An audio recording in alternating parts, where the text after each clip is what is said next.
संपूर्ण जगभरात इंग्रजी नववर्षाचं स्वागत केलं जात आहे आणि आज पंढरपूरमध्ये देखील सुद्धा श्री विठ्ठल भक्त विठ्ठल रुक्मिणी मंदिरामध्ये दर्शनासाठी दाखल झालेले आहेत आणि आजच्या नववर्षाचा पहिला दिवस हा विठ्ठल आणि रुक्मिणीच्या दर्शनाने सुरू व्हावा अशी त्यांची त्यामागची भावना आहे।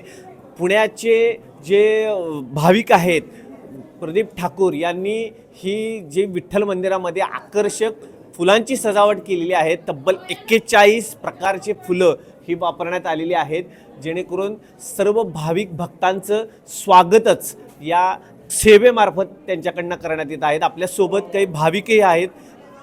काय सांगाल, कुठून आला आहे? सोलापूरवरून आलो। सोलापूरवरून आलो। काय विशेष आज नवीन वर्ष मुलाने ते निमित्ताने पंढरपूरचं दर्शनासाठी मी आलोय। मी आज पाददर्शनासाठी आलोय। एकंदरीत नववर्षाचं जे स्वागत आहे ते पांडुरंगाच्या दर्शनाने व्हावं असं त्याच्या मागची त्यांची इच्छा आहे। काय सांगाल, कुठून आला?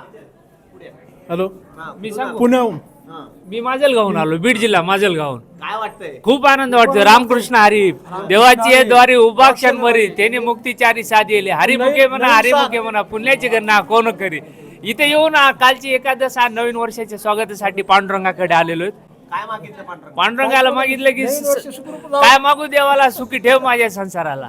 रामकृष्ण हरी। काय म्हणतो बाळा?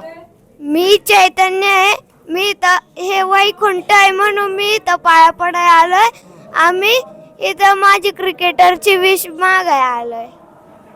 एकंदरीत नववर्षाचं स्वागत हे पांडुरंगाचं दर्शन घेऊन करतायत आणि इथून पुढचं जे दिवस आहेत ते सर्वांना सुख समृद्धीची जावे हीच त्यांच्या मागं त्यांची भावना आहे।